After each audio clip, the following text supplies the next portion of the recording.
Hello, welcome to Rob, Ryan, Red, the Wrexham podcast, brought to you in association with Red 10 People Development. After defeat to West Brom, we learned that the price isn't always right for Wrexham AFC. On this week's podcast, we'll look back at Wrexham's back-to-back league defeats, take a look at the latest transfer news, and of course, bring you previews of our double header on the horizon. All that and more on today's show.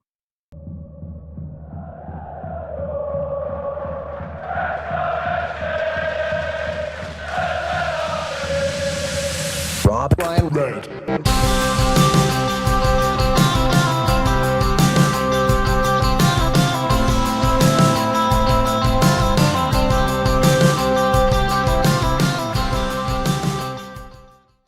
Well, Nath, 2 games in the league, 2 defeats. How are you feeling in the early days of the season? I know rival fans are loving it. Wrexham defeated on ITV, deservedly so as well. I'm really tripping over my words today, trying to get them all out a bit too quickly. But yeah, what did you make of West Brom? Because as we said a week ago, there were positives to take from the Southampton loss, not as many to take from West Brom at home. Well, I need to be optimistic because by the look of the YouTube comments, apparently I was incredibly pessimistic and people getting very mad about that. So I will say, Rich, how are you? How are you doing? Let's keep it upbeat before I have to actually give my real take that people don't like or don't seem to like right now. So how are you doing? You well? I've got to say I'm well, haven't I? We've got to have some positivity on this pod. But again, yeah, I'm happy. West Brom was fun to go to the match. I'm not a particular fan of midday kickoffs anyway, mainly because the My Squin weren't serving lasagna pre-match. I had to set off with bacon butty instead. About to ask. But yeah, I'm happy. I'm happy. Wrexham in the Championship. I'm not sure if I've said this enough already, and it's very exciting to be here. It's very exciting as well, just to see which teams are looking good, which ones are struggling, and getting a bit of a clearer idea where Wrexham might finish. I still think I was a bit too giddy and optimistic with our end of season preview at this moment in time, but as we get onto the transfer window, could change that. Of course, as well, Josh Windass injured, out for 4 to 6 weeks, which is a blow because he's probably been the best performer over the first 3 matches of the season. Yeah, you'd say so. I mean, we're really looking at Southampton game, made a cameo against Hull, didn't he? I thought he was lively when he came on, and then seemed like he had a bit of an issue going into the West Brom game. I'm going to start by saying I'm well. I feel pretty fresh, and I think the wear and tear of the season's still massively in its infancy, right? And I'm also delighted that Hugh, who got a shout out last week, did actually listen to his first ever podcast, liked it, and might actually be back for round 2. Although apparently Karen, his other half, was unimpressed that we didn't give her a shout out after the famous night out in Southampton. So that has been rectified. But no, on the West Brom game itself, I think what's probably struck me most in all 3 games is that lower down the league, and we'll hear from George Dobson. I was in the press seat, so I spoke to George Dobson after the game, spoke to Parky after the game, and we'll play a little bit of Dobson shortly. But what really did strike, or has struck me through the first 3 games, is that if you are going to play your wing-backs, dare I say your wing-backs need to be the best performers each given week. Really, they need to be in your top 2 or 3 performers each match, because if they're not, you are going to struggle. And I know we've played 2 teams that we expect to be in the playoffs or above. Southampton, I predicted to win the league. I do just think there's the quality of the wingers at this level are so good. If we looked at Tom Fellows, borderline Premier League player, he's top end Championship, probably borderline Premier League player. If you look at Gelhardt, he's on loan from Leeds at Hull. I thought, particularly in the first half, he was really impressive. And you look at Drama, who ended up going on the outside for Hull's first goal. Southampton ended up with, Jay Robinson and Adam Armstrong? I can't remember exactly who it was. But if he can get in behind the wing-backs, that is leaving Wrexham quite exposed. So I think when we're watching the goals back, I think Wrexham have conceded 8 goals so far this season. 6 of which I want to say have come inside the 6-yard box, or at least it's something 5 or 6. I think I can't remember exactly. It's on my phone, and that is my camera, so I cannot check it right now. but it's something like 5 or 6 of the 8 have come in the 6-yard box. You think the tap in for the Hull's third goal, Isaac Price against West Brom with a free header for the third inside the 6-yard box. And the obvious question there is, where's the marking? So everyone says, right, where's the marking? But when you actually rewind the tape, they're just in behind the wing-backs. Even West Brom's first goal, Isaac Price inside the area, he's free, he's unmarked. And you look at it, Fellows has just got past McLean, cuts it back, and Price has moved off Brunt. So there's an element of the marking, but it's the wing-backs. And I'm curious, between now and the end of the window, if we finish with what we've got in the wing-back department, if that is our lot. Because I think we saw with Kikache out, Barnett's great going one way, definitely going forward, and Longman, I think, had a little bit of a trickier start to the season. Just curious, because if we are going to stick with that system, which we believe we are, they need to be sort of 2 or 3 of your best performers each match, and I think so far that hasn't been the case. I don't even think it's news, though. Do you know what I mean? If you look back through the 3 promotion seasons, the goals we concede are all very similar. We always say you get caught out at the left because there's not enough cover from wing backs, get caught out on the right because there's not enough cover from wing backs. What happened was, in the last 2 divisions, we were the better team, we had better players, so we were dominating matches more, and we could kind of compensate for the lack of defensive cover from our wing backs because we were just attacking so much more often. And in the Championship, our possession stats are going to drop. The amount of games that we dominate is going to lessen. There's going to be fewer of them. And I actually think we're not playing differently at all to the last couple of seasons, even in terms of quality. It's just we're playing better teams now who punish you more. And yeah, alarm bells are ringing for me because the depth at wing back just doesn't, it looks non-existent. Kakache looks like a really promising player.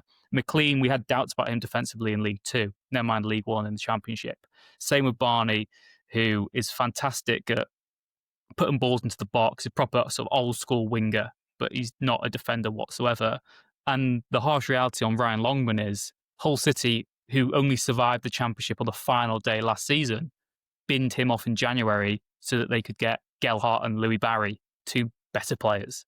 So that is kind of maybe the reality check we've realised there. And like I said, I think the tactical approach can work in some games, and the games where we dominate and we're on the front foot, you can afford to have a bit more space at the back. That's fine. But the reality is that this season we're not going to be that team. So yeah, I just think that this team actually lacks almost like a traditional fullback who can play in one of the defensive wide roles. And I just think we're very light there. Well, it's a question for you. I was just going to interject to say that, would it not be, though, that out of possession, we're spending a lot of time out of possession, right? And we were so solid defensively last year, which is you saw from the clean sheet stats and how just solid we looked. I didn't think we looked in a lot of games like we were going to concede. It wasn't like Arthur was being peppered all season long. Would it not be that, in theory, when you're spending large spells out of possession, that your defensive shape is pretty fixed? Yeah, but I'd say the goals we're conceding aren't when we're sitting deep, actually. I know we were caught out at Southampton with that diagonal ball, again, because Longman had just been introduced. I think he was just a little off it there. But I think lots of the goals are when we're trying to push up and try and get those quick transitions. You know, Parky football is back to front really quick. That is what Parky ball is. And I feel we're just losing it in midfield too easily. The wing-backs have overcommitted. They're not maybe quick enough to get back. And then you're isolating Max and Lewis Brunt, who... I don't be superly critical on Max and Lewis Brunt. I think they've both had difficult starts to the season, but that's the to be YouTube expected. Comments are going to kill us this week. But that's just to be expected. That's not. I'm not saying they're not Championship quality. I'm not going to be. It's just they've never played at this level before, so you can't expect them to suddenly be, that good. And I think that's maybe a little bit of naivety. Was in certain positions this season, this summer, we've said, okay, this player who was good in League One isn't good enough for the Championship, kind of in terms of the starting lineup. We've done that with Arthur in goal. He was great in League One, but we're saying Danny Ward's the guy for the Championship. Same in midfield, where people like Andy Cannon. Phil Parkinson's saying that. Maybe in Rathbone when he comes back. And the strikers as well. They've all been replaced, but Max and Lewis Brunt haven't. And they've kind of been given this allowance to adapt to the Championship, and these harsh lessons are going to do them the world of good in the long term of their actual development, because they're learning so much now about how you've got to be on it every single second of the game. But I just think it's interesting that we've replaced the central centre back, and then the 2 inexperienced guys alongside Cody are just taking a little while to get up to speed as well. So that's not saying they're bad players. They're both brilliant prospects. But I just feel it's a combination of wing backs who are far more offensive than defensive, and two young centre backs who are learning on the job as well. I just think that's a cocktail for disaster, and probably why, when we get onto it, Wrexham are looking at another centre back before deadline day. Yeah, I've got another point that I want to make shortly, but there's so many phases of the game, right? Like where we look a little bit static in midfield, they break the lines, it gets into a number 10 like Price. And we had Matt on last week talking up, and he was talking up Isaac Price. So before the game, when I tweeted off the Triple R account that, keep an eye out for Price and Fellows, when Fellows tees up Price for the first goal, probably not a surprise. And then they can bring off people like Jed Wallace, Mikey Johnston, bring those kind of players on off the bench. Johnston's been at Celtic before. Jed Wallace, very experienced, just savvy, campaigners at this level. And we're defensively lacking it in that department. My question was going to be that there'll be people watching this that are sort of shaking their head in disbelief that we're talking about the players this way. And they might say, well, hang on, we lost by 1 goal in like the 96th minute to Southampton, who Nathan's predicted will win the league and Rich's predicted will be in his top 3 or 4. We lost by a goal to West Brom, who most people will think will be top 8, top 6. I appreciate that was a consolation goal. But, things could have been very different had Nathan Broadhead scored just after the break. And, the flow of the game might have been different than had we taken the lead. We never at any stage had that lead. And so from the flip side, and we go and beat Hull, we show great resilience to beat Hull. So on the flip side, we've not lost to 2 teams we thought were going to finish 21st, 22nd. So is it actually... okay, it's a sign of Wrexham's ambition that, criticism, and Phil Parkinson's holding himself to this own standard of critique that is coming against the quote-unquote very top teams. Yeah, and again, this isn't me being negative about Wrexham. I'm really happy we're in the Championship. I don't care. We're not in the relegation zone. 2 games in, we're above Sheffield United. I'll take that all day. I don't care. But it's more so what I said. I tweeted this at full time on Saturday. It's still a team of individuals who haven't gelled together yet. That isn't a group there. That is still players who've just arrived at the club, getting to speed with their new surroundings. So that will come with time. We'll be fine. And what we saw of that Broadhead chance, the link-up play and that O'Brien flick, when this team is on it, they're going to be on it. And there'll be a game this season, hopefully soon, where we blow a team away, like we did Reading early last season, where we win maybe 2 or 3 goals to nil. Maybe even this weekend that will happen. It'll all come together and there'll be a real mood shift. I think that is on the horizon. But again, like you said, we've played 2 really good teams. We've been in the games. We've not been battered at all. The other way of looking at Saturday is, hey, if you take Danny Ward's shocker out for the second goal, then there's maybe only 1 goal in it towards the end. Then we maybe get an equaliser rather than a consolation goal with one of the last kicks of the game. And I wanted to bring you back onto that because last week we sort of gave Danny Ward his credit, and I thought he was excellent at Southampton. Arthur played well against Hull in the Carabao Cup, considering he conceded 3 goals.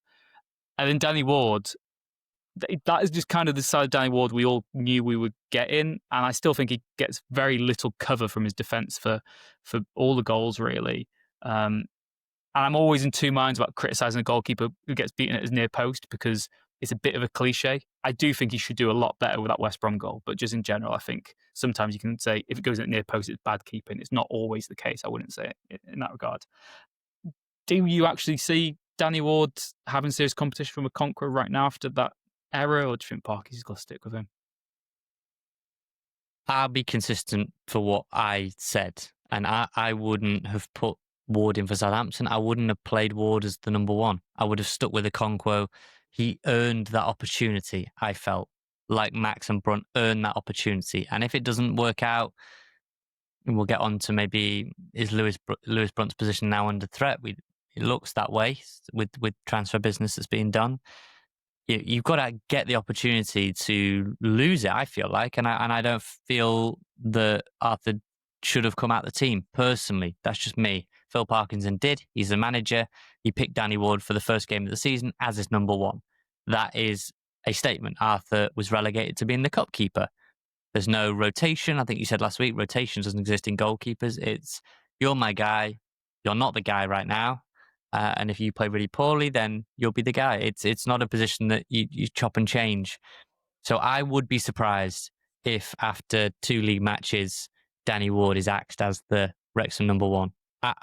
And I also think, well, what happens then if you put Arthur in and he plays 2 games and then the second game he drops a clanger? Do you then flip back the other way? That's not good management. So it's not what I would do. I would go to Arthur now and I would just stick with Arthur, really, and let him work through the bumps, the ups and downs of the season. If you feel like he is the high potential player that could be available in future. I saw a couple of comments in response to maybe talking about this last week, Rich, where the suggestion was Arthur can still be your future, but he might not be your present. I don't really subscribe to that belief because you don't know how much longer you're going to get him in the present, knowing that he's on the final 18 months of his contract, is it? Or something like that. That there'll be serious conversation in January if he's still the backup about what the future looks like and whether he'll need to move away and whatnot if that is still the case. So while we're very early on, you've got to be looking down the road for these things. I'm sure Phil Parkinson thought long and hard about picking Danny Ward. He picked him, and it is a poor goal to concede. He isn't the sole reason we lost that game. I did feel like West Brom were comfortably the better team on the day. I really did think that we scored against the run of play through Lewis O'Brien, and I think had West Brom not taken maximum points, they probably would have felt very hard done by there. So I didn't come out of the racecourse particularly dispirited or downbeat because I felt like I'd watched a good match where the better team had come out on top ultimately. And I can live with that when that's the case. But the second goal is poor. Let's be honest, for a goalkeeper of that experience, and I did feel for him because people are waiting for a lot of these players like Danny Ward, Connor Cody, Mullin at Wigan. I saw was copping a lot of abuse this week when he missed a one-on-one against Luton Town. A lot of people, these detractors of Wrexham and the people that are associated with Wrexham, are just waiting for something to back up their wild assertion, their claim, their feeling on a player, right? So whether that mistake could have come now or in 5 months' time, the same people would have just dug up their old stuff and said, told you, Danny Ward, not good enough. Connor Cody's been fine so far, but there'll be a moment in the season where he might make a mistake and then we'll go, told you, not good enough. And that's what they'll do. And I don't really like that. So I felt more sorry for him in than anything. But definitely after the match, Parky was much more annoyed at his defenders than his goalkeeper, sort of calling it weak and soft. And, and he actually rejected the claim that this team hasn't gelled. He didn't think that was an excuse, didn't think that was fair. Just said, to a man, it was weak and soft defending. So he didn't pull any punches there. Yeah, it's interesting. I disagree there. I watched that team for me on Saturday. Certainly the team that ended it just looked like it'd been mashed together and people didn't know what they were doing. I think brings us on to Broadhead, has a really good chance as soon as the second half starts. Doesn't come on in ideal circumstances for the injured Windass. He looked bright, looked lively, he looked like he was trying to drop a bit too deep at times to just get involved as much as he could. Still don't quite know what his role is in the team going forward because, like we said, he's traditionally a left winger. We don't play with wingers. If anything, we need our wing backs to be more defensive than they are already. But yeah, what have you made of the early impression of Broadhead? We got to see him for just about an hour, didn't we, on Saturday? Yeah, I mean, it didn't sound like the plan. Parky sort of wasn't planning to bring him on at all. It didn't sound like, or not until very late, and then the Windass injury forced his hand. I thought he had some nice touches. He had moments. It was a fairly quiet debut. I think he came in late in the week and, didn't have a lot of time to get up to speed and come into a very, very tricky game. I do feel like he's better set up to play out wide. Just his skill set, his frame, going up against fullbacks rather than centre-backs, I think would be hugely beneficial for him. You're going to hope that he finds himself in those pockets of space that Windass was able to find at Southampton and late on against Hull, and that will give him the chance to be creative and get shots off. But particularly curious because he does look like he operates best out wide, and yet you wouldn't really be pitching him to be a wing back. So let's see. I think this weekend is a very good opportunity to springboard the campaign, right? It's as we'll get onto later with the Sheffield Wednesday chap, like everyone will go into their game against Sheffield Wednesday going, that's a win. That should be a win. And yet everything I've seen sort of from or heard from our lot is like, did you watch Sheffield Wednesday against Stoke? I know they lost, but did you watch that game? Did you watch them against Leicester? They're actually not that bad. Their first 11 is not that bad. And no one's going to roll over for Wrexham. No one's going to roll over for anyone in the Championship. So, yeah, okay, these first two games are a little bit bruising. I know people don't agree with that. Maybe someone's saying, wow, we've competed, we've done really well. They are a little bit bruising, but these can be good in the long run. These can be good results in the long run. We are in a moment where we've ripped up the entire fabric of the team, really. And I asked George Dobson after about, how is the dressing room functioning now? There's that many players coming in and out, big personalities that are going to be going and big personalities that are coming in. And unfortunately, I used to love this show, but unfortunately, Wrexham's not like it. 60-minute makeover. It doesn't happen like that. You don't get the whole community pitching in, painting the walls. It takes a bit of time to sort of come together. So it's more grand designs, isn't it? And quite often they can fall short, but they've always got this grand vision. It might cost a lot more money than you initially planned it to. There might be a few family mishaps along the way. But is Phil Parkinson living in a caravan then? Because that always seems to be what they do on grand designs, and then they overspend the money. You can tell that I literally did watch grand designs last night. But again, and you mentioned there as well, Broadhead's now got a good chance with Windass injured 4 to 6 weeks. This is where we get to see the team. One win and we'll be giddy cheerleaders again for this team. And there is no shame in losing to Southampton and West Brom in your first 2 championship matches, particularly, absolutely not, like I said, in the manner that they've come. So there's still, there's a lot to be positive about. We're not trying to be negative for no reason. And like I said, I wouldn't say we actually are being too negative. It's just the reality of where we're at. We've been the biggest fish in a few ponds now, and we are very much at a level where we are, like it or not, kind of a plucky underdog. Maybe it's a fairy tale story, who knows? Fairy tale. But we are spending a lot of money, expectations going up now, isn't it, as well, Nath? Well, Rich, I was just going to say, shall I, because we're going to get accused, definitely in the comments, by the way. And also, let's set a target on YouTube, because a lot of people are supporting us on there. 5,500 subscribers now. Thank you very much for that. Let's aim for, what do you reckon, 300 likes on the video, maybe? Let's see. We'll aim for that. People are going to call us negative or being a bit downbeat on 2 results against very tough teams. I'm going to play you a clip now from George Dobson to see what he made of the Championship. He hasn't played there before as a level, and what he makes of Lewis O'Brien, who we should say scored his first goal for Wrexham. Very neat and tidy player, but George Dobson knows him better than us two, and most of the people listening, I think. So here's what George Dobson has to say. George, plenty of effort again this afternoon. Is it tough to take a 3-2 defeat? Yeah, definitely. I think you look at the how the second half especially went. I think it was quite an even first half, and in the second half we probably started the better team, and then we had the momentum in the game. And you see so many times, like last season, obviously the season before, when that momentum then turned into a goal. And yeah, I think that just shows the quality of the level, that if you don't take your chances, you do get obviously punished that bit more ruthlessly. So yeah, they're disappointing goals for us to concede, because obviously as a group we pride ourselves on especially the clean sheets and how we've been so hard to play against. And it obviously feels like at the minute we've probably conceded a little bit too soft of a goal. So it's definitely not like a panic station sort of situation, because in both games we could have easily be sitting here with 6 points, but we just know that there's a couple of things we need to be a little bit better at, and turn that into results, really. And a few people said, and this division, fine margins. Oh, definitely. I've never played at the level, but obviously watched a lot of it, and you can just see it's the difference in the quality in terms of the punishing. They've obviously brought a couple of players on, and yeah, it's such a soft goal for us to concede, which is obviously really disappointing.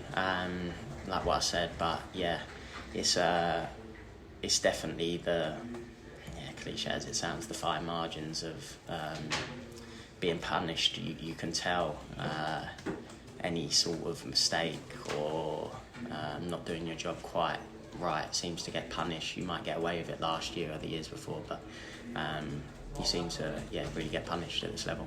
1-1, start of the second half, great opportunity for Nathan to make it 2-1, but then, you know, their substitutes combined and all of a sudden you're 3-1 down.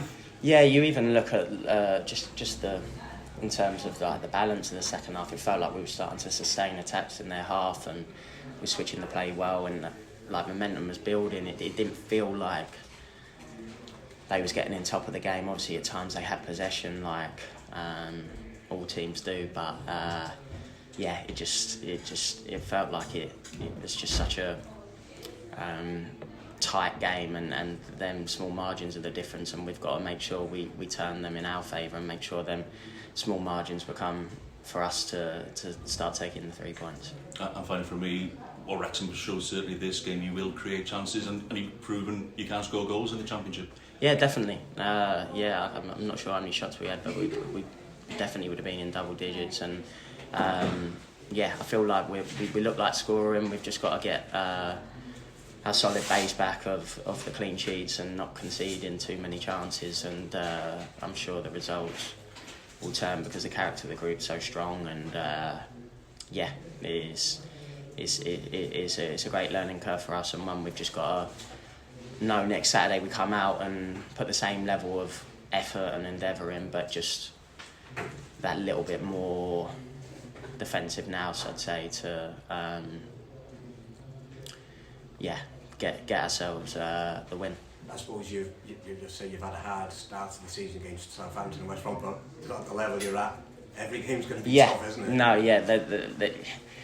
like in League One, I've obviously played in League One a long time, and it was, people say there's no easy games in League One, but there's games where you look at where you think this is a strong opportunity for it, but here it feels like every game's going to be a tight game. It's like what you're saying earlier, the fine margins are really going to be the difference between being a team that can compete higher up the league or being a team that's competing a bit lower down. And without, last one for me, without disrespecting Sheffield Wednesday, the problems they've gone through, that possibly could be one game that you'd look at, but they're obviously going to be giving themselves hope because they're fighting, seem to be losing battles, don't they? But that's going to galvanise them. Yeah, definitely. It's definitely not going to be an easy game. I watched their game the weekend against Leicester, and they were a much better team in the first half. So it's definitely not going to be an easy game. But we've just got to, not even more so keep the level performance, but just that little bit more defensive nous, and then. I'm sure the result will come. George, just specifically on Lewis O'Brien playing in midfield, what was he brought? Obviously got the goal today, but just playing alongside him in midfield, how have you found that? Yeah, he's obviously a top quality player. You can tell why he's played at a high level, and you can tell the way he manoeuvres the ball in tight positions, and the way he his athleticism of being able to cover such high distances is it's been something for me to look at and help improve my game. So I'm really enjoying playing alongside him, and long may it continue, really. The manager spoke about bringing in leaders in Connor Cody and Kieffer Moore. What's the dressing room dynamic like? Because we've seen a big sort of change in and out. No, the dressing room's still got the same real strong core of brilliant characters. The gaffers always recruited really, like, not just good players but really good people, and that hasn't changed. It's like anything, when there's a lot of change, it's always going to take a little bit of time, but we can't really make excuses with that. We've got to deliver now, and it's going to be a week on the training pitch, obviously reflecting, and hopefully someone else is having this conversation next Saturday where we're up and running and got our first 3 points.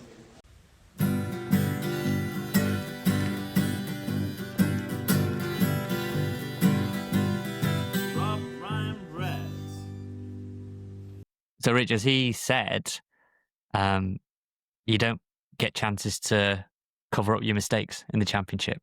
You make a mistake in the Championship, probably gets punished 9 times out of 10. And I think he's learned that, fix up or move out, basically. He's in that position where he's been given that opportunity. I think when we heard about them wanting to make 9-10 signings, I don't know if either of us had him in the sort of starting 11 at the very beginning where we sort of thought, right, they're going to make change in midfield. He's come in. I think he did play. I think he thought he was one of the brighter ones against West Brom, personally. But he had some nice moments, particularly in the second half, before it went wrong anyway. And he's realising that, you have to step up another gear or two, because otherwise it's very, very difficult to keep justifying your place. Yeah, and again, I think that's what's cost us really in the opening 2 matches, that even though we've played against very good calibre of teams, it's individual errors in both matches really that cost us. And again, on Danny Ward, he's in the one position where any mistake leads to a goal, where, if Broadhead's miss on Saturday doesn't mean that West Brom automatically get a goal. I know it means we don't get one, but it's more, it has just as big an effect really on the scoreline. So that's the reality of it. And again, like we said, the players who are around the Wrexham team now from last season, who are starting regularly, other than like James McLean, it is new ground for a lot of them. So you've got to give them time. You've got to believe that it's going to get there. I really do think it will. I think we'll be absolutely fine this season. I've got no doubts about that. But I suppose, Nate, what is interesting is that even though we've signed a lot of players, Parky still wants more. Yeah, I asked him after. I just said, what are we looking at now? Are we looking at the loan market? We're looking at the permanent. He basically said both. Now I got the impression coming out of that press conference room that he was looking for 3, maximum maybe 4 more. I think probably 3 is the number you're looking at now to add to the 9 that have already come through. Callum Doyle, he clearly wants defensive reinforcements. Callum Doyle has been on the radar for a while. I know we were linked to Jack Robinson at Sheffield United. That was an inquiry that was made quite early in the window, and they were basically told that's a non-starter, not interested in that. Not from Jack Robinson, but from Sheffield United. And you can see he's playing centre-back for them right now, I think, alongside Tyler Binden, who's on loan for Nottingham Forest, tidy player. Callum Doyle, did I say last week? I think I revealed last week that Wrexham had made a £2 million bid and that they'd been laughed out the room, basically. Well, City had also rejected a £6.5 million bid from Hoffenheim for him. Right. But we said last week, didn't we, that City said £8 million and then we can start talking. And it seems like Wrexham have put together a package that will eventually lead to an £8 million move, £5 million up front with £3 million in add-ons. Again, we've explained on a previous episode, haven't we, Rich, about how add-ons are triggered, and one of them is usually promotion. Maybe it's X amount of games. Maybe you win the Champions League, as Parky put it, for the Nathan Broadhead deal to hit 10 million. Callum Doyle, very highly rated, and I think of all the moves that we're expecting that to be confirmed in the next couple of days, that was the one where most rivals who were very upset about Wrexham went, probably the first sign I'm really jealous at. A lot of people have denigrated a lot of the other business, but the reaction to Callum Doyle was universally really good buy, and he's a young player. He'd go straight in at left centre back, can also play left back if you're in a 4. Just a very, very accomplished player, and he lives in Manchester, so wouldn't really need to relocate either. Yeah, I know he's had a lot of transfer interest this summer, and a key part of it is he wants to stay local. He wants to be able to commute to Wrexham. He didn't want to have to relocate, if possible. And again, for me, he's on a par of the Lewis O'Brien deal. Someone who's been fantastic in the Championship on loan. We had several loans from City. I mean, the education for Man City is as good as it gets in football anyway, isn't it, really? That is just, if you come through City's academy, right now in English football, that is still the pinnacle, I'd say, of the modern academy system. And yeah, it's a really exciting one for me. I think, like I said, go straight in. Again, it shows how harsh that Lewis Brunt, who was exceptional last season, loses his place now probably as soon as he's signed. And yeah, I'm really excited by it because, like you said, it's someone who brings you an immediate improvement, someone who's experienced in the Championship, but is also future-proofed, someone that can go up the leagues with you, stay part of this 2-3 year project to get the Premier League. Also, if there's ever a formation change, he's got another string to his bow there. So that's a really exciting one. I guess, though, Nate, looking at the squad from that, everyone else basically seems to be new anyway. Where do you fit the other 2 new signs in if they come? Where would you say they would be? Well, first I wanted to say that a permanent deal for Callum Doyle I need to get the kind of calculator out or something because he's 21 years old. I think he would count against the 25-man cap. I've had someone else say to me that they don't think he does. I very much think he would. And so, yes, it's getting to a point where, as we record today, I think Wrexham are on 30 registered senior players. It seems to be 30 or 31 every week. And because as soon as someone goes, we get another person in. So still have work to do. I don't think they will want to have a five-a-side team unregistered, still paying the wages. So there's work to do.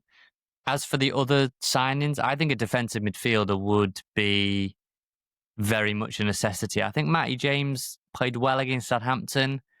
I didn't think he looked as good personally against West Brom. I thought he looked a little bit static, and I also don't think there's anybody else that can really play that role, screening the defence. I think you just need somebody a little bit more mobile to be in there, to add you a little bit more energy and legs, but can also do that screening job really well.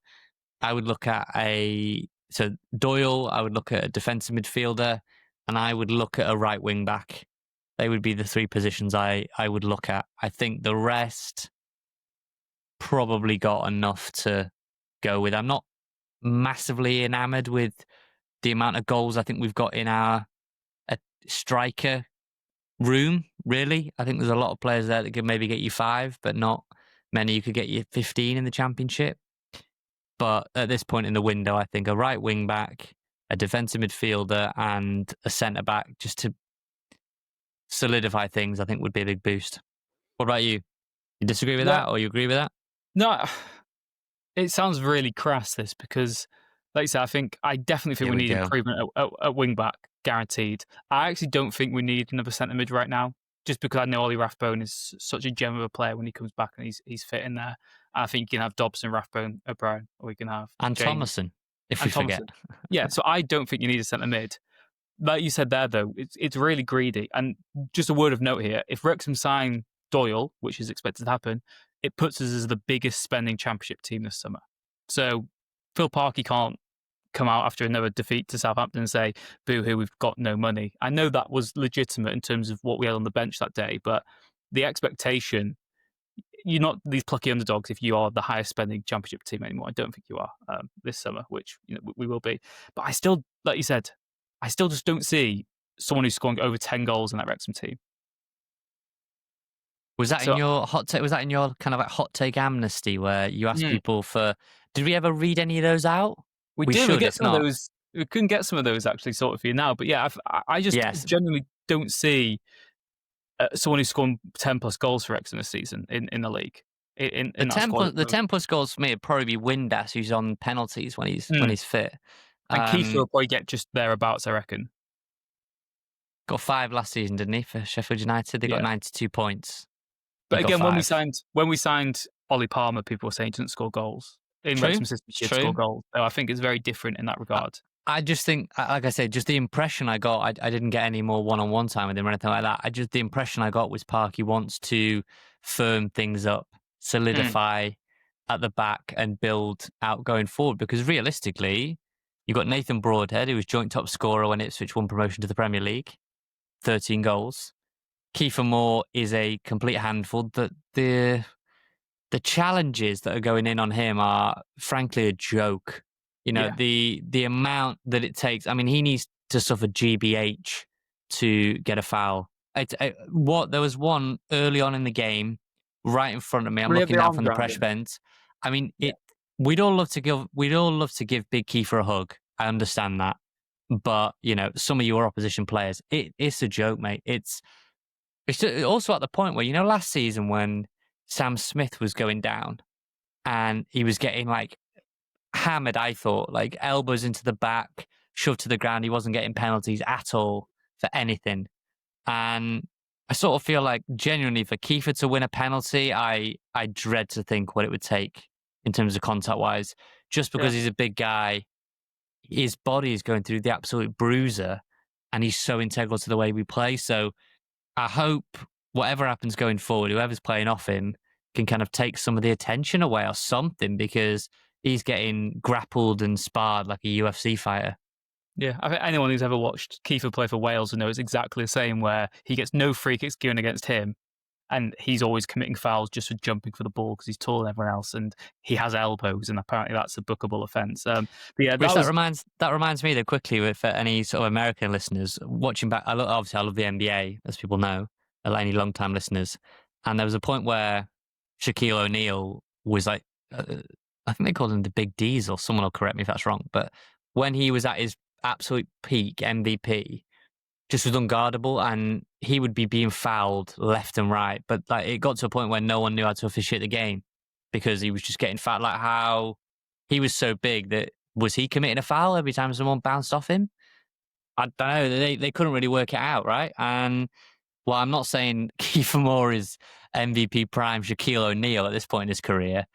I do think that there's a lack of, I don't know either whether it's like a lack of awareness or a lack of accountability on the part of referees. That, do they just want to have a higher threshold for Kieffer? Whereas if Nathan Broadhead gets wrestled like that, it's a definite foul day of the week. Just optically, does it look like, well, Kieffer should be able to sustain more contact? I don't think that's right. I don't think that's right. I think that's the nature of sports officiating. Sure. It's very difficult to take that sort of just the eye test out of it, isn't it? Like, it is really difficult to do that and to disassociate it. So, yeah, we'll see. Hot take amnesty. Hot take amnesty. Have you got any? Yeah, I got some hot take amnesty. So before the new season, this is, of course, inspired by our good friend Carl Anker, who works at The Athletic, who started this at a Premier League level. I'm sure you've seen his tweet, and it's been ripped off by every media organisation, including ourselves. But this was us asking for your boldest takes and predictions for this current season. So the hot take amnesty, the aim is not to be right. It's just to get these bold assumptions off your chest. And if they're right, that's kind of a bad thing. But if they're wrong, that's fine. It's a safe space. You can say what you want. And yeah, mine was that no player will score 10 plus goals for us this season, but we will still have a good season. Nate, yours was that Max gets signed by a Premier League team before the end of the campaign. That could still happen. Nick in Van City said, optimistic hot take was that Wrexham will take the league by storm. Fortress Kairas will hold strong. We put ourselves in a position to make a massive January transfer window and push for the playoffs. His pessimistic hot take was a lot of the 1-0 wins we had last season will flip, and we'll just lose a lot of games narrowly that maybe we deserve to win. To a degree, we've seen that in the first two matches, the way that the fine margins can go against you. Maybe not so much with the West Brom game. Neil Hayes sent in a lot. He said Max to be in the Championship Team of the Year, and owners having to wrestle selling him when £20 million offers come in. Neil Hayes also says Cody to start off as the new captain, but be replaced by Dobson halfway through the campaign. We've also got Stephen Fletcher to be re-signed as a free agent. We do need a goal scorer. He's proven that he can do that. Wrexham joked the Kop will be built on time. That is a hot take. Gareth Hayes says, don't think we'll ever see Mullen in a Wrexham shirt again, and that breaks my heart. Morgan said his hot take was that Harry Ashfield will be a starter in the Wrexham team. By that one. That's a good one. That's a good one. I'm loving this. Andrew Morris. Balls to it. We will play at Wembley in an FA Cup semi-final this season. Oh, that's the good stuff. Andrew got it. Maybe goes better. He says we will beat Birmingham at Wembley on penalties in the playoff final. There's a lot that has to happen for that to go our way. Wrexham fan said Parky's job is safe even if we finish low in the table. Robin Ryan will give him another season to have a go regardless of what happens. Do one more, Rich, and then we'll take a break. Do you want positive or do you want negative? We'll get a positive one. We'll end on a positive. Edward Greening, we will finish top 10 quite comfortably. Yes, we will.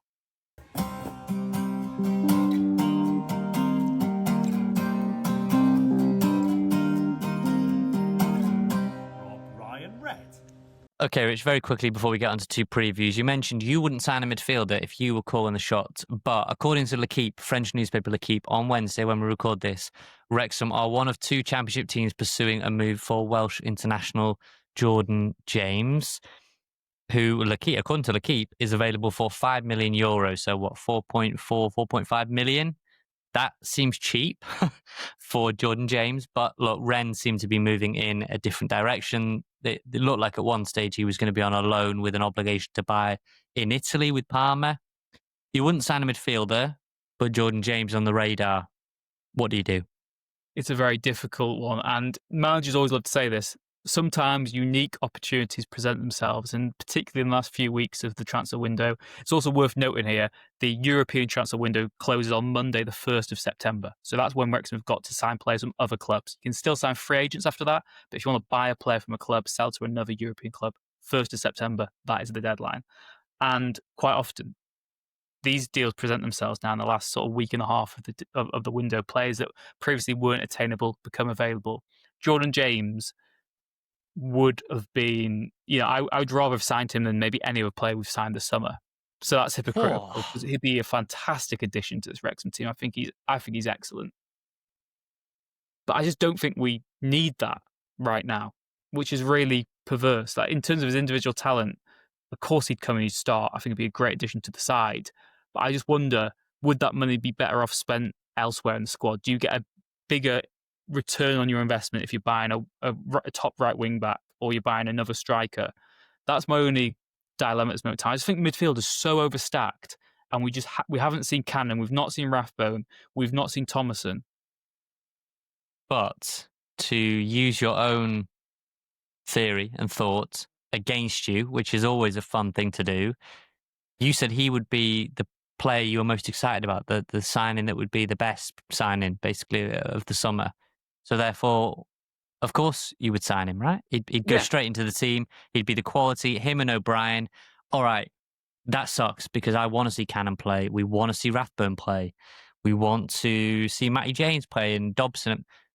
But it's a cutthroat business, and Parky wants to win matches. He's under immense pressure, as you know, probably not from the hierarchy, but just he's got pressure on himself. He wants to win at this level, like you say.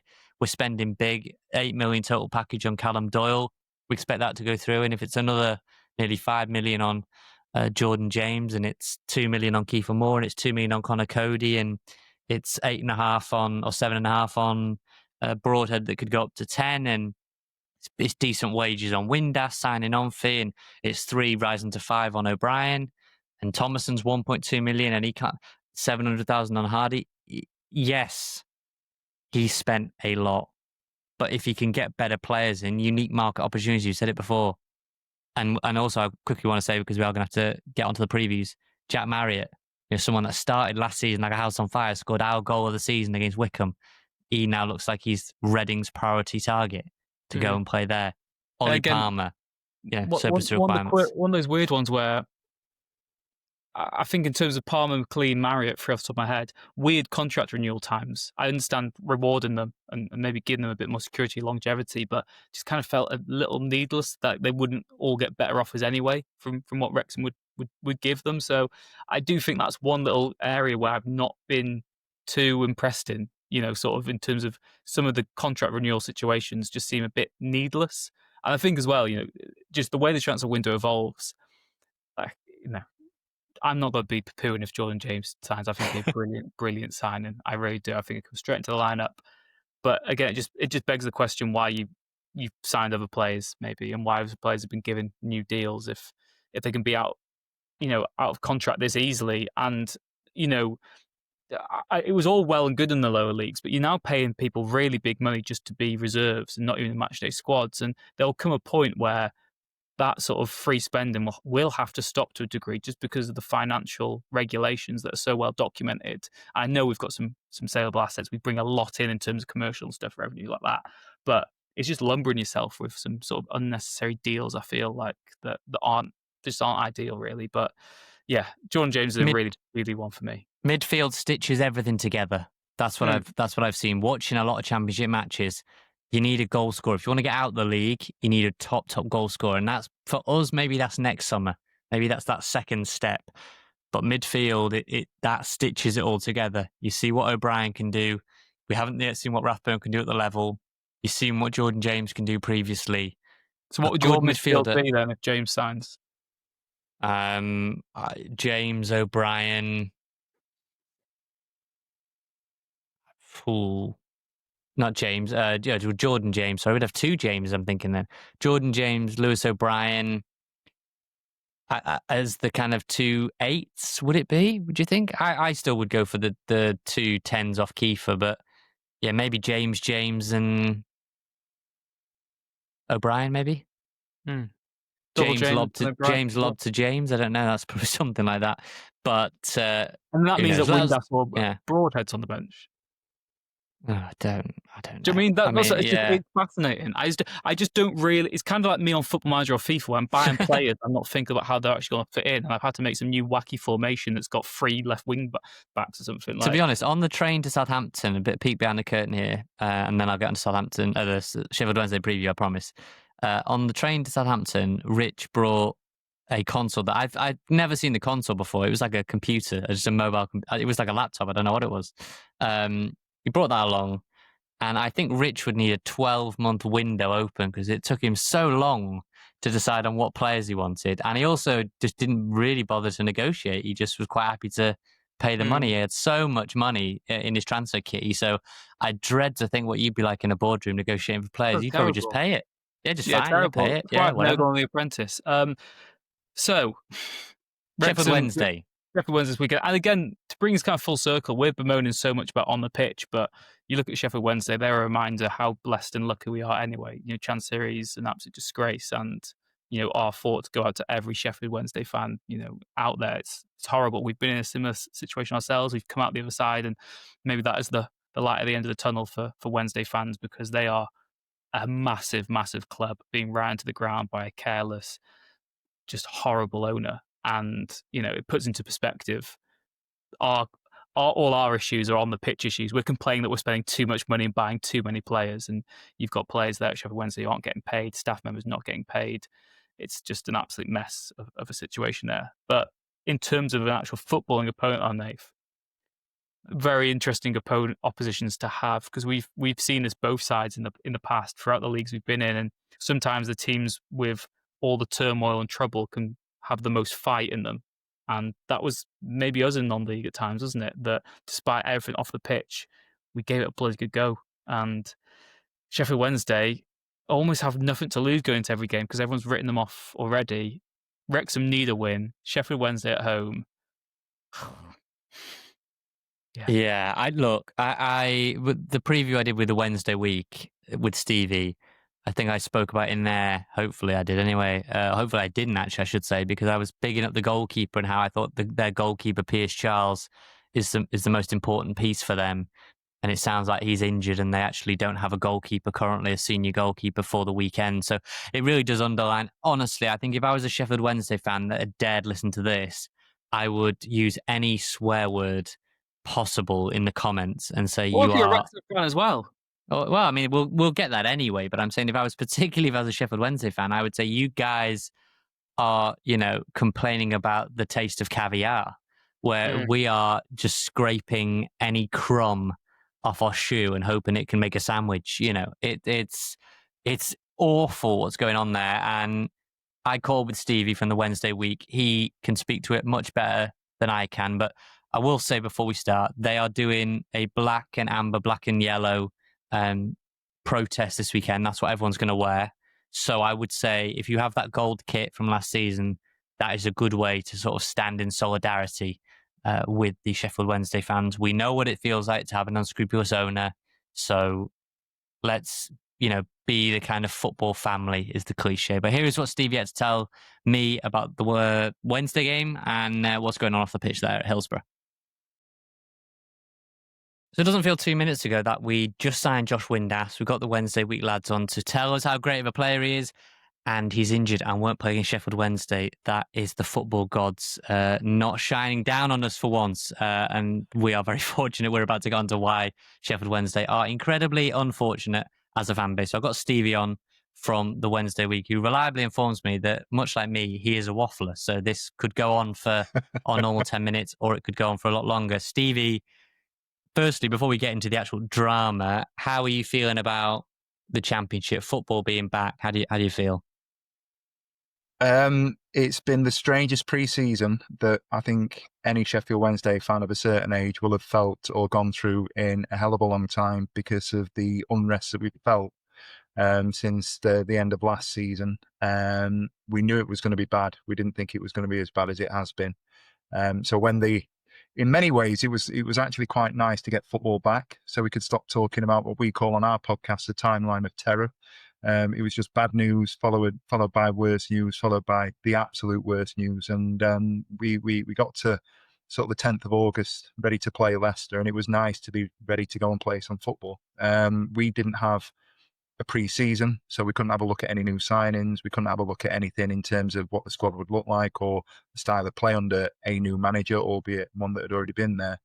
So to just get to the 10th of August in many ways was a relief to have the football back. But with everything that's sort of going on in the background, it does feel a little bit icky, I suppose would be the word. So I went on the Wednesday week. So if you want to, I mean, I don't know why those that would want to listen to more of me, but if you do want to listen to more of me, I'm on there talking about Wrexham and all things Wrexham. This is more an opportunity for you to talk, unfortunately, I know it's not great news, to talk more about what's going on at Wednesday, kind of educate any of us who don't know this timeline of terror. And obviously, hopefully, if people come away from it and they're more intrigued, they can go and listen to you guys on a more regular basis and stay up to date. But we know, like I said, I don't really name unscrupulous owners. I kind of said that on your podcast. So I won't actually name the individual. You can look that up yourself if you want, who's running Sheffield Wednesday. When did the real downfall start? And kind of, I don't know if you can sort of walk us through maybe the big steps to get to where we are today, where fans are going to games protesting. We've got part of the stadium closed. Loads of players, including Josh Windass, have left. Obviously, Windas's contract was mutually terminated in the end, and he was a player worth, 10 million quid or something close to that. I guess try, if you can, to talk us through this timeline of terror. How long have you got? In all seriousness, right, we probably need a 3-part series, mate. Yeah. It hasn't been great for sort of 4 or 5 years, really. Obviously, we fell foul of some dodgy declarations from the chairman in terms of finances in 2019, 2020, which resulted in us getting a points deduction, which ultimately saw us going down into League One. And we spent a couple of years down there, got promoted back up, and on the promotion back into the Championship, the chairman started making some really outlandish claims about pushing for the playoffs straight away under Darren Moore. And 2 weeks before pre-season started, Darren Moore had gone. And to this day, there's never been any sort of clarity around the circumstances why we would get rid of a manager who amassed 96 points, albeit in League One, and went on a 23-game unbeaten run. We replaced him with a manager called Xisco Munoz, who got Watford out of into the Premier League during COVID, but he was an absolute abject failure. Didn't win a game under him. Replaced him with Danny Rule.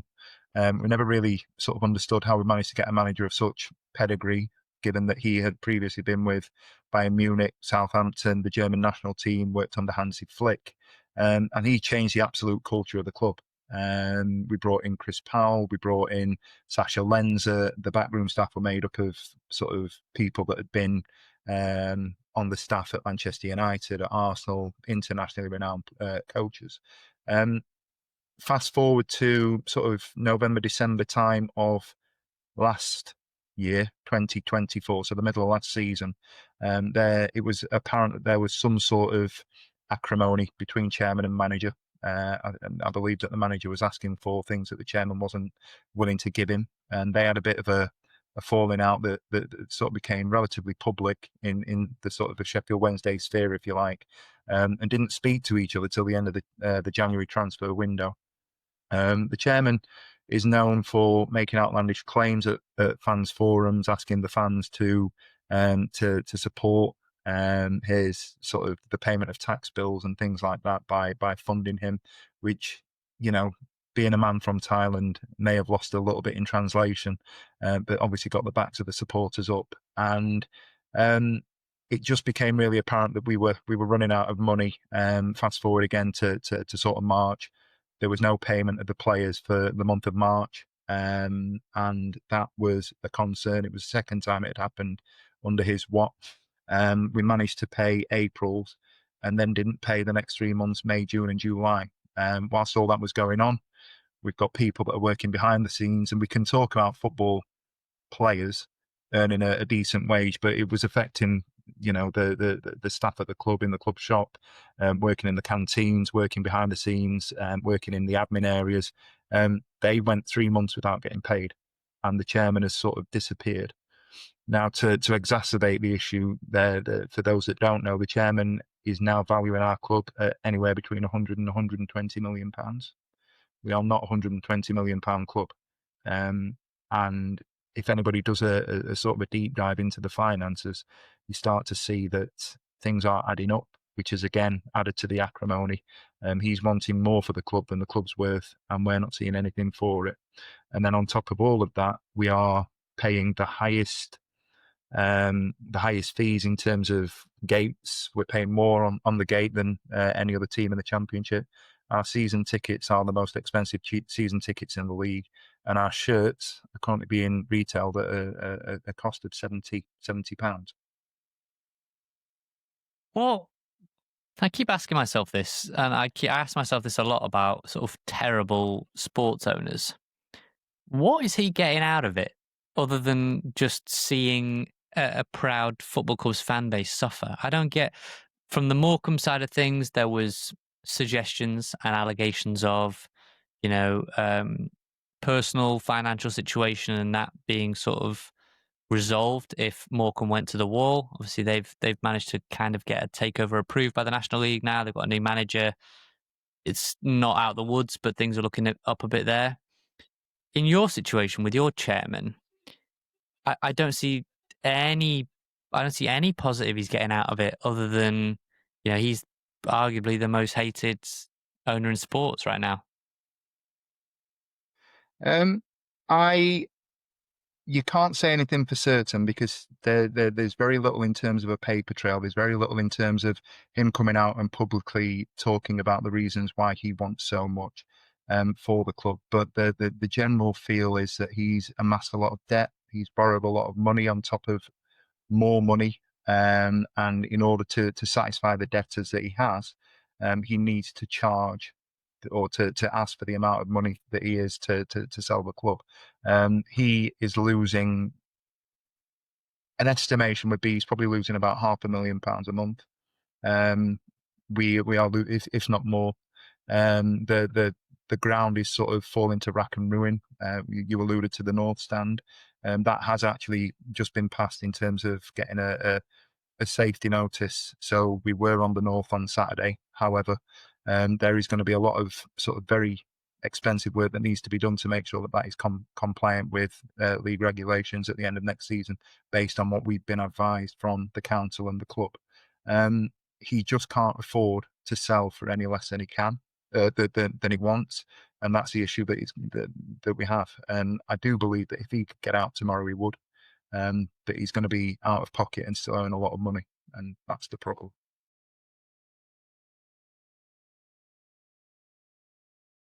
So one thing is, guaranteed when you watch Wrexham, opposition fans are fuming, but there are a lot of eyeballs on Wrexham all the time, from here, from America, from Australia, from wherever, Antarctica probably, when it comes to Wrexham.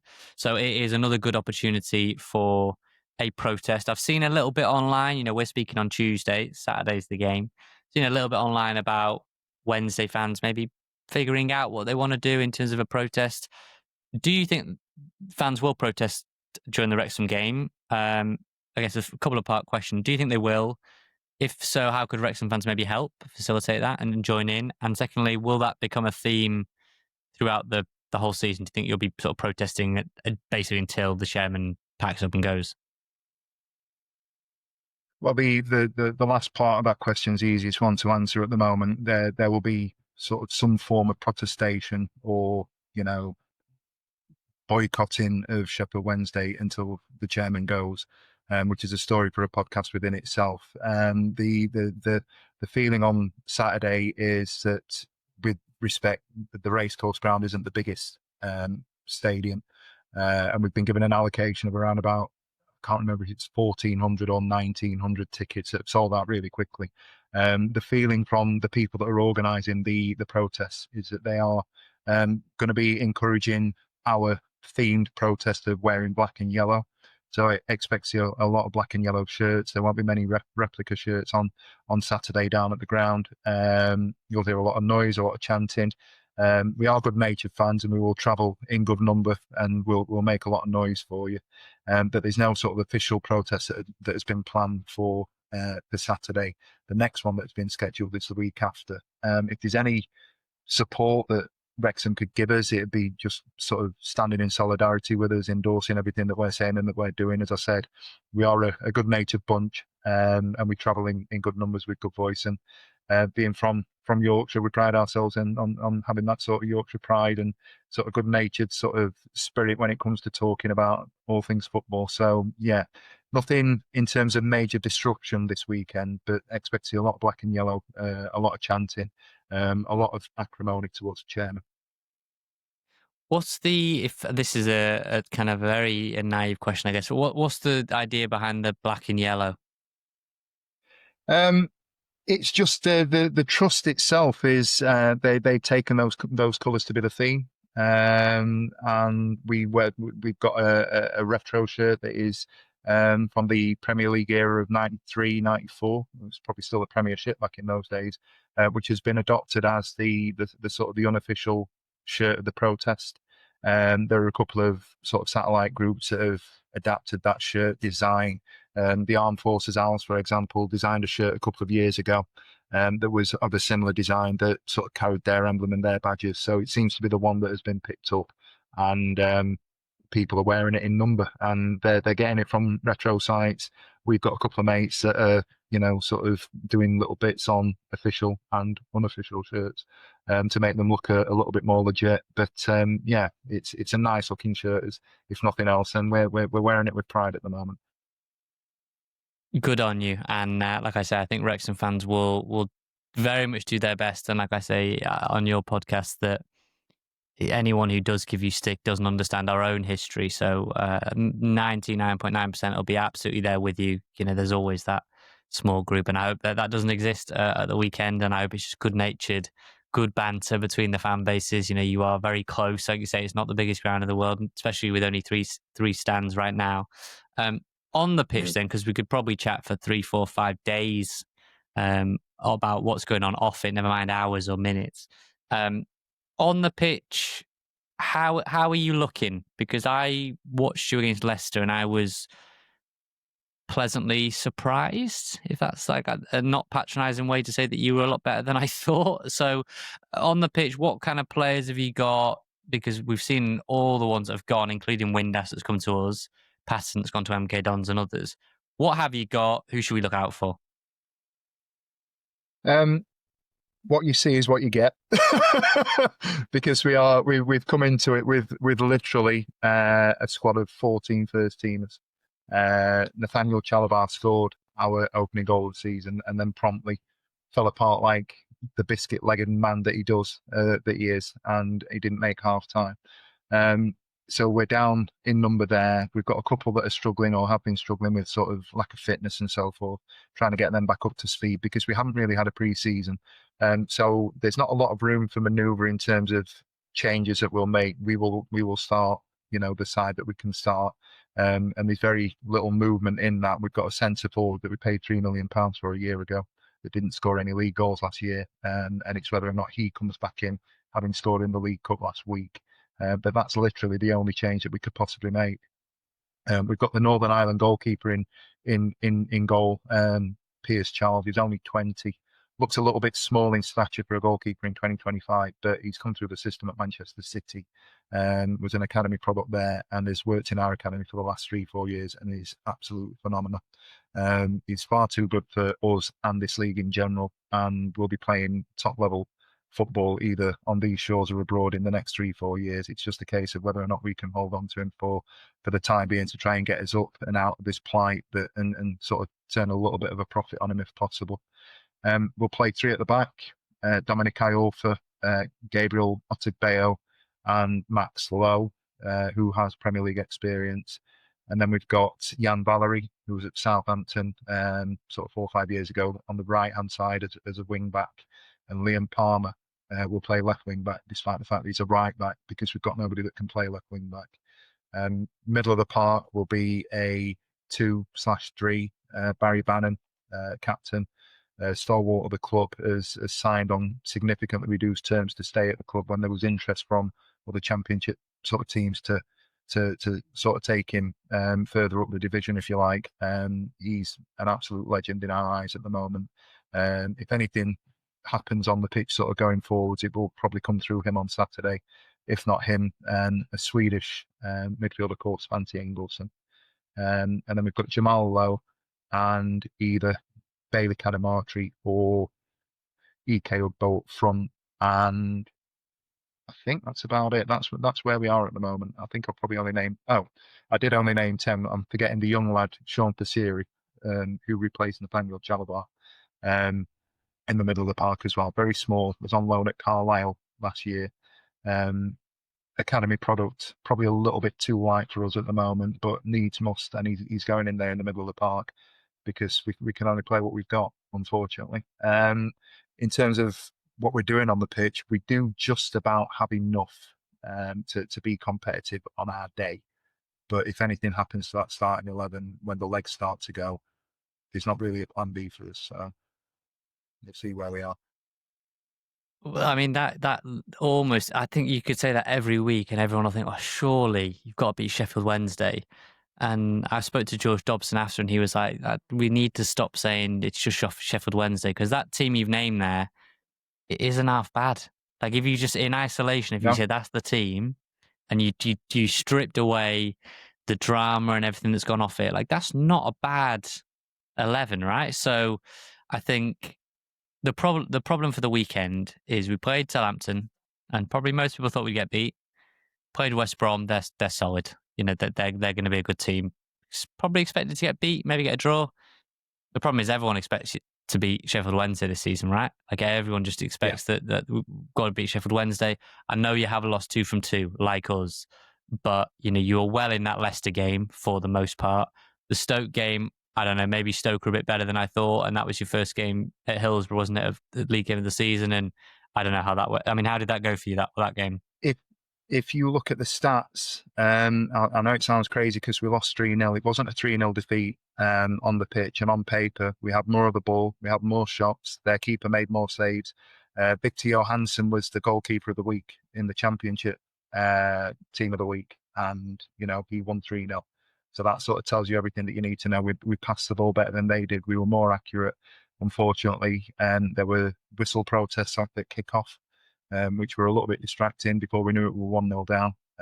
We've gone in at half-time 1-0 down. We've come out second half, and after 46 minutes, we were 2-0 down, and then we were just chasing the game. Legs went. It didn't feel like a 3-0 on the day. It was frustrating, but no complaints in terms of the result. They were the better side. But it wasn't. So lastly then, look, I will say before the final question about how you think the game will go, the Wednesday week, check them out. They've got one of the, unfortunately, I would say one of the most compelling stories right now in the EFL. I wish you didn't. I wish you had a really boring story and you just had a nice owner that was doing absolutely nothing of note and you were mid-table. I very much wish that was the case for you. Unfortunately, it isn't. So, you know, these guys, Stevie and others, know a lot more about what's going on, as they should, given they're Wednesday fans. So check them out. But Stevie, how do you see the weekend going then? We're both winless in the Championship. Will we both still be winless, do you think, at the end? Will it be a draw, or do you think one of us will finally get off and running? I would bite your hand off for a draw now. I really would. I can't predict anything at the moment, and I know that we're relatively competitive in games. I can't predict anything at the moment other than the Sheffield Wednesday loss. If we get off to a good start, I'd like to think that we'll be competitive in the game. I'll be going down, sort of travel home and away. And I'd like to think that we'll make it entertaining for, you know, the neutral. We'll be competitive, but I just think ultimately with the squad that we've got at the moment, you know, we've got a subs bench it's littered with kids that are sort of 18, 19 years old, if not younger.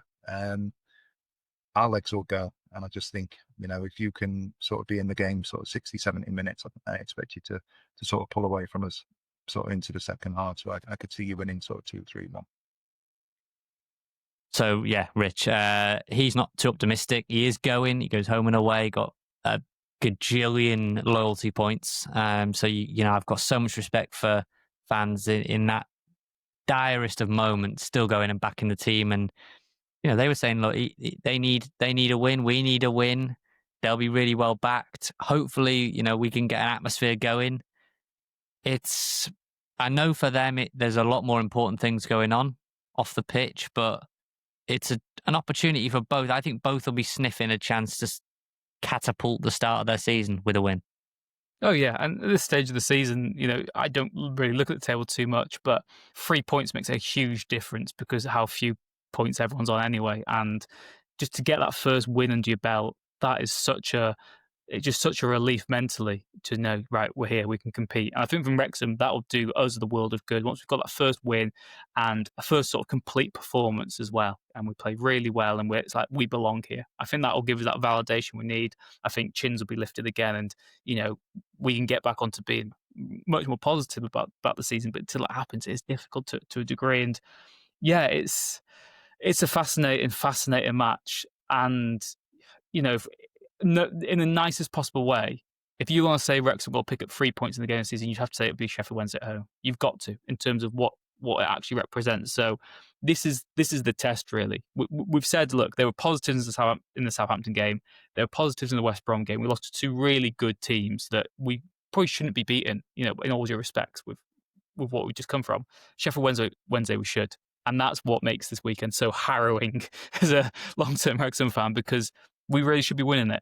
We really should. Yeah, we should. And you also should be getting your lasagna. So fingers crossed on both fronts that those things happen. I think I feel more secure saying you'll get your lasagna and we will get 3 points, but we shall see where we get to there. Okay, Rich, Preston then in the Carabao Cup. Not maybe the glamour tie, not Man United, not Everton, not Leeds, but it is Preston. 2,900 odd tickets that go on sale on Thursday. If you're listening to this early on Thursday morning, I will be there, hopefully, if I get one. You will be there, I'm sure. And you got the lowdown on Preston, what we can expect from Preston. Yeah, I caught up with George Hodgson, who is the Preston North End reporter for the Lancashire Post. And yeah, this is what he had to say ahead of the Carabao Cup. Again, similar to us, all championship tie takes the edge off a little bit, but a cup run can do any team the world of good. So, George, Wrexham versus Preston in the Carabao Cup second round. From a North End point of view, what have you made of the season so far, and what are the expectations? It's been a really positive start, to be fair. I think you never want to lose the first game of the season, and away from home going to Loftus Road, I think most Preston fans will have been content with a point. They weren't brilliant, but got back up the road off the mark for the season. Then you go an Edge Barrow in one of the worst matches ever in the first round, and just glad you threw it in the hat. And then they were awesome against Leicester on Saturday. You know, real deserved win. Good atmosphere, good drama, good goals, great performance. So yeah, I think we're feeling pretty good at the minute. And yeah, just looking to maintain that really and get a strong start, because obviously Preston were in a relegation battle on the last day of last season, and I think a lot of people thought they were going to go away at Bristol City on the last day. So yeah, it's been a good start, a solid start, and expectation, just improvement really, and to not be in any trouble, because I don't think there's, in the Championship, I don't think there's too many obviously weak teams. So if you're off it for a month or so, you could get dragged into trouble. So just need to be right at it every week really, and hopefully looking upwards rather than down. There's almost like this, certainly externally, this kind of joke that Preston, no matter how well they start or finish the season, they always sort of end up mid-table. And yeah, I think when we were doing our pre-season predictions, it was very difficult to gauge whereabouts North End would be. Like I said, if you look at last season's table, you automatically say they should be in maybe a relegation battle. But it does seem like you've got quite an experienced squad there as well, like some Will Keane's in there. You've got Jebison, who's been, you know, a candidate at this level. You've got Brady as well, who stinks of a future Wrexham signing, basically. Just look at everything he's done. Yeah, what do you make of the makeup of the current Preston squad? Yeah, just lacking a little bit of spark, but it's not far off. I think if they could get a couple more in the next 2 weeks, then I think the manager will be pretty pleased. And another relevant point is they've barely spent any money in terms of net spend. They've less than £1 million, which really, if you were to say that, you'd think, well, 21st in this day and age would probably be an achievement. But obviously, there are good players in there. There's some quality, and we've got a manager who's really driven and ambitious, and I think he really gets what Preston's all about, and he's a good fit for the club as well. He's got a promotion on his CV, so yeah, there is a lot to like. Obviously, we're always looking for more, and probably a bit of spark. Another striker, maybe. Preston play wing backs, but it's quite fluid, so it's not as easy as going outside in a winger, because I'm not sure they'd play too much, but they probably need another attacking type. And then I think they could be looking up, really, yeah. And you mentioned there Paul Heckingbottom. Obviously, Wrexham had a famous encounter with him when he was Sheffield United manager in that FA Cup tie that they eventually prevailed in. And yeah, it is difficult, like we said, to gauge where Preston should be. What do you think their ambition for the Carabao Cup is this season? Do Preston see it as a distraction from the more important league matters, or is it a genuine chance to go far and get some goodwill and good atmosphere and positivity around the club? Yeah, I think the FA Cup will always have a little bit more in it for fans, but we had great time in both competitions last year. So got to the fourth round of the Carabao Cup, beat Fulham 16-15 on penalties, which was a brilliant early night under Heckingbottom. So, and then we got to the FA Cup quarter-final for the first time in, I think it was about 60 years. So that was a massive, massive thing. And I think when you see that, you realise the kind of memories and performances that the Cups can give you, because it's easy to just dismiss them. I think the last 5 or 10 years, people have just looked at the Cup as a bit of a pain, but no, you can genuinely have really good days, and players can take the chances and get themselves into the team and stuff. So yeah, I think they'll welcome it. A chance for people. There are a few injuries in the squad, to be honest, so you wouldn't have that normal rotation and people getting minutes that they wouldn't usually get. But no, I think they'll attack it. One to just go after, really. Not too much pressure riding on it. They're not expected to win the Carabao Cup, but if they could get to like round 4 or 5 or deeper, then that'd be great.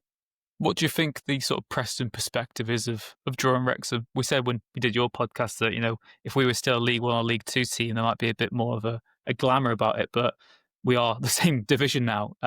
Depends, we'll see how long for, I suppose. But yeah, is there much excitement around Preston? I suppose having a home game helps. Yeah, there was. I wanted a home tie or 2 or 3 away games that I would have taken, and so obviously happy when it comes out the hat. And then Wrexham, like you say, you never really want an all-championship game, but if you were to get one, it'd probably be them, because obviously it's the first time playing you for, I've not checked, but I've never seen Preston play Wrexham, I don't think, in my lifetime. So yeah, you welcome that. Get a look at them as well before the league games, which will be a factor at play. So yeah, I don't mind it, to be honest.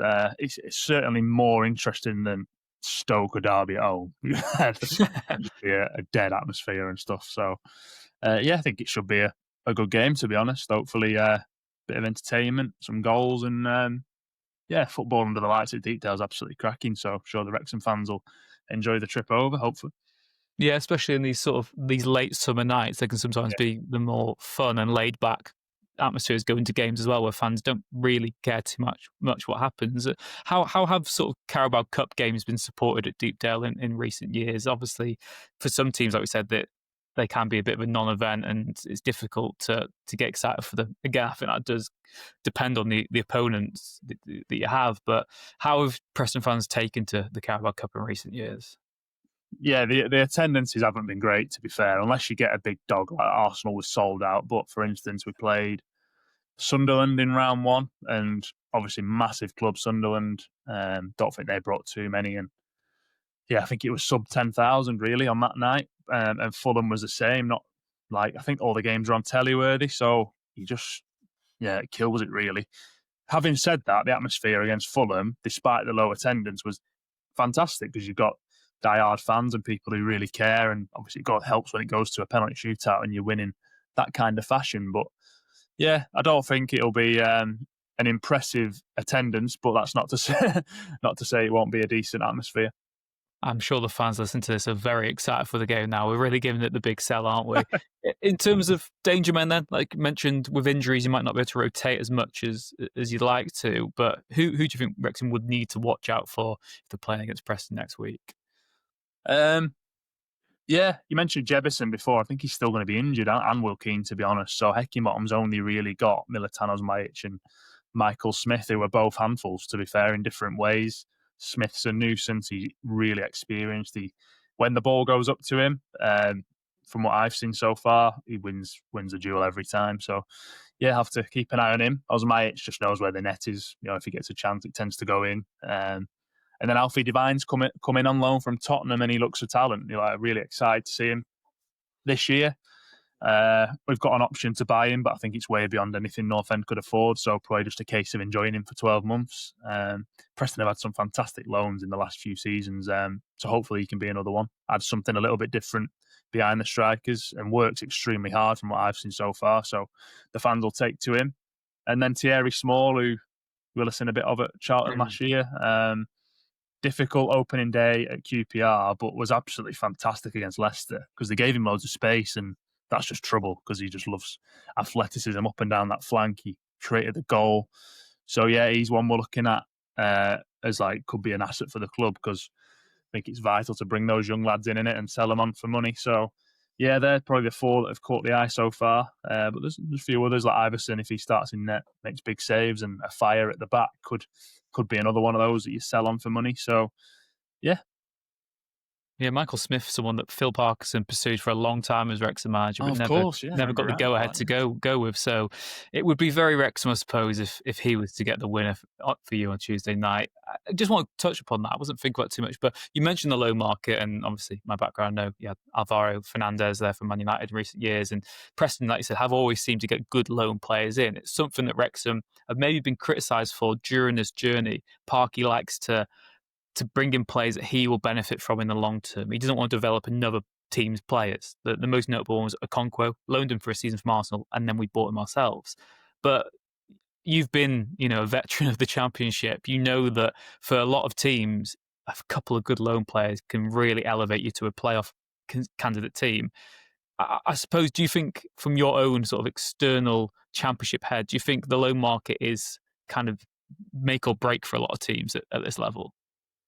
Yeah, I don't think you can ignore it. Some of the quality you can get from it is fantastic. And if you don't get playoffs and then they leave at the end of the season, you're a bit like, well, what have we gained? And then especially if they go on and sell them for big money, you basically made one of the big dogs even more cash. So I get why it's frowned upon a little bit, and you want your own. You can try and get options in there now, like I said, with Divine, which helps.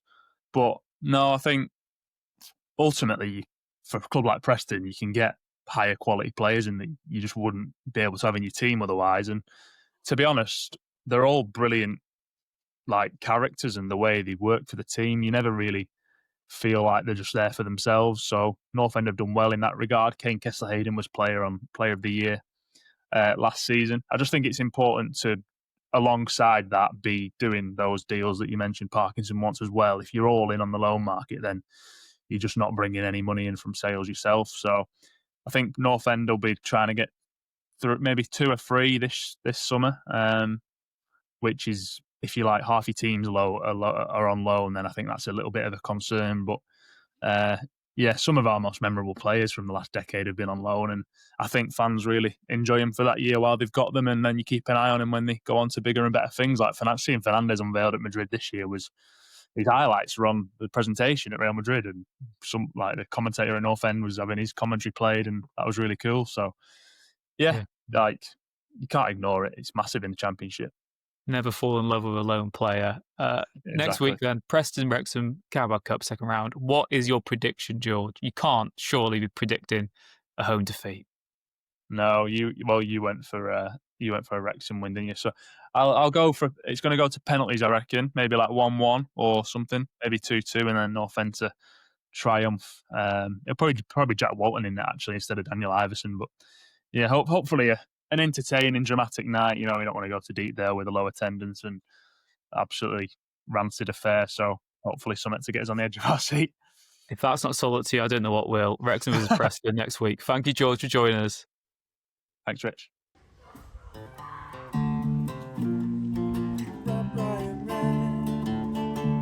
Nathan Salt and Rich Fay. So, Nath, interesting, I think, from Wrexham point of view, how many changes will Parky make for that one? Obviously, it was 11 against Hull in the last round. We don't have to submit our finalised squad until the end of the month. Final chance for some players to maybe try and twist his arm, try fight for a future at the club? Or is it, do we give Palmer another final farewell? Does Elliot Lee maybe play for the last time? What do you think you do? Because I think for the last round, you said you sort of cherry pick a few rotational options, wouldn't you? Particularly with the international break coming up as well anyway after the Millwall match. I want to win, because if you win, there's again a much higher probability that you get that Premier League team. More Premier League teams will come in. I fear that he's going to do what you want to do, which is make 11 changes to the Sheffield Wednesday game. But my question would be, does the team selection for you, could that be dictated by the result on Saturday, is what I mean. So if we don't beat Sheffield Wednesday, we draw there or lose there, does that change your thinking for the Preston match? Or is it just, we are going to put out our second string regardless, and we are going to play Lee, we are going to play Palmer, we are going to play Dan Scarr if he's still there, or Owen O'Connell? Is that just it regardless? Like, that's our cup team? Or are we going, no, we need to win a football match now because it's getting to the international break, and actually there's a chance that you get through, you get one of the big teams in the Premier League. So yeah, how does that change in your mind or not? I think if you win this weekend, it's 10 or 11 changes at Preston. I think if you don't win this weekend, it's 6 or 7 changes at Preston. I think maybe so it's still significant. So you're not sort of like saying to the first team, there'll be some that he keeps on playing, and yeah, I think Parky will treat it as a chance to have a look at all his squad still, because again, that's the quirk. I know he said they've not had time to gel or whatever. I just think he needs to. I think the problem right now is we've got so many players, and it's so hard to say who the best 11 is, to say who plays where, to say who stays and who goes. There might be a rough guide there, but there's still so many question marks. And I think you've just got to give them a chance to show whether they are or aren't good enough to be in that squad for the rest of the season. So yeah, I expect changes at Preston myself. Nath, predictions for both games then. Will we get a Wrexham win by the time we're next on this podcast? I should be asking you, given that in our Predictor League you are doing well and you always quit these things. So I where are you, a top 20 player or something? I'm not doing so well. I think we will beat Sheffield Wednesday 2-1, a narrow win. I think they're much better than people give them credit for. And I think, I don't know, Preston's hard because the team in my head's really strong, and the one, I don't know. I think we beat Preston. I'm going to go 1-0 away at Preston and 2-1. I think back-to-back wins now. Let's keep it positive, because already at this point, the comments are going to be shouting at us. The comments are going to be shouting at us. So what do you think is going to happen? I think we just turn it on this weekend. I think it's 3-1 or 3-0 Wrexham at the Cairo House on Saturday. I think the Preston game, just by virtue of so many changes, I think we lose that 2-1. But I'm not too bothered if we do. If we lose to them with loads of changes, I'm not bothered. If we lost to them with a strong team, I would be concerned. So we will see. This has probably been the most depressing, negative podcast we've ever done. It shouldn't be. We try not to be. Try not to be. Try to just be realistic. But people don't like realism either. I would genuinely say that. I think it's more realistic than the negative. I'm still very optimistic for the season we've got ahead. We're spending loads of money. We've got loads of players. There's loads of games left. There's going to be lasagna at the My Squid on Saturday. Craig Bellamy might have to buy a house on Crispin Lane or something, because the whole Welsh team is going to be playing here. Also, quickly, I know I said it last week, that My Squid food is... So, yeah, get on it. We're not sponsored, but Rich, great. He's another Rich Watkin. That is just a delight. I need to go back there and get some food myself. Yeah, so thank you very much for those of you who persevered to the end. Thank you to those of you who used really nice, sort of constructive, imaginative swear words in the comments below as well. We really do appreciate just the variety of words and insults you can hurl at us. So yeah, really appreciate that. Thank you to everyone who continues to contribute to the podcast, gets in touch on all the social platforms, gets in touch on robbrownred.com. Shout out to Kelly, who emailed us this week when we complained about the Wrexham, the heat wave last week, where I think it got 26 degrees Celsius here in the UK. Thank you very much to Red 10, people to development, for their continued support of the podcast, and to Wrexham-based band Hypnotic for the music, the stings we use in the show as well. Take care. We'll be happy again next week, and we'll see you there. Ta-ra. God, let's hope we win. The Wrexham AFC podcast with Nathan Salt and Rich Bay.